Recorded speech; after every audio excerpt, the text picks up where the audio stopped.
What is going on, you guys? This is the Cubone here. I am wearing teal and black like a Duval cat because I am here to talk about the Jacksonville Jaguars. I am, of course, joined by my co-host, Treecko. And in this video, we are going to try to be the calming voice in the room. The calming voice in the room. Someone has to be. Right now, Jacksonville's in a very awkward situation. After all, they did just lose to the Houston Texans by a score of 37-17. This is their 10th loss to the Houston Texans in their last 11 meetings. That's very frustrating for Jags fans. I understand that. But before I even talk about Jacksonville, DeMeco Ryans, congratulations on your first win as the head coach of the Houston Texans. Very well deserved. CJ Stroud, you as well. Congratulations on your first win as a starting quarterback in the NFL. In fact, Treecko, would you like to tell us who the player of the game was?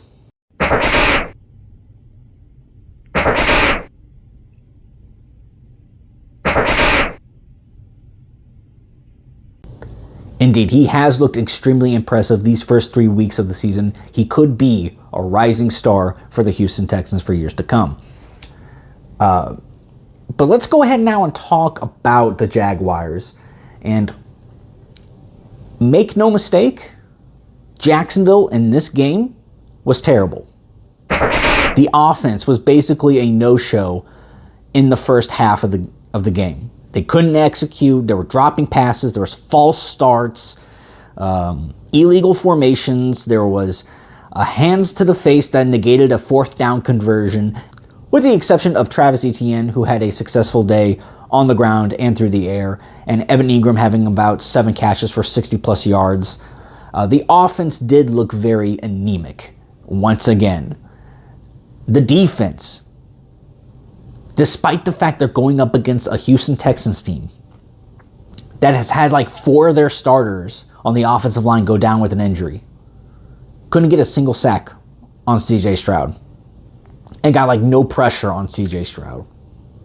That's extremely frustrating as a Jags fan.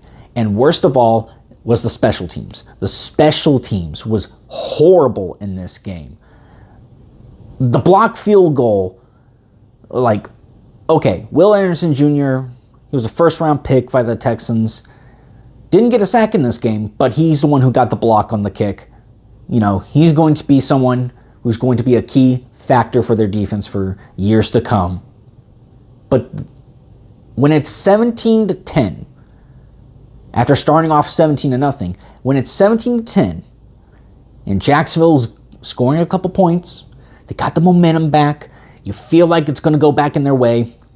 And Houston muffs their kickoff return. You're thinking, oh, this is a perfect opportunity for Jacksonville to get in great field position and potentially tie the game. What ends up happening? The fullback, of all people, for the Houston Texans picks it up and returns it for a touchdown. That is unacceptable and extremely frustrating.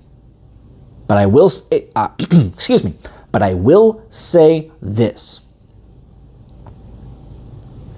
While this loss is very painful, I'm not panicking just yet. All right, I'm not going to panic just yet. It's week 3. All right. As of right now, as I'm recording this video, the Arizona Cardinals, of all teams, are beating the Dallas Cowboys. All right. Let's just... weird things happen in the NFL every week. So, I'm not panicking just yet. And I'll tell you why I'm not panicking just yet. If I scoot over for a little bit. The rest of the teams of the AFC South.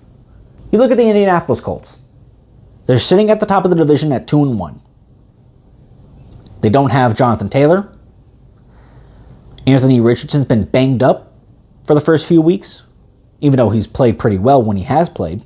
He's not been available for every single game. Yeah, they're 2-1, but it's not a pretty 2-1. Jacksonville, yeah, they're 1-2. It's frustrating. And, Houston was the team that beat them today. So they are now improved to 1-2 as well. But Houston has been, I mentioned their all line's been injured. The whole team is injured right now. They have more players on injured reserve than anyone else in the league right now with 11. And they didn't have their starting linebacker in this game. They didn't have 3/5 of their starting secondary in this game. While, yes, CJ Stroud has looked impressive thus far, at some point in time, he's going to show some flaws in his game that defenses are going to take advantage of. And then you look at the Tennessee Titans.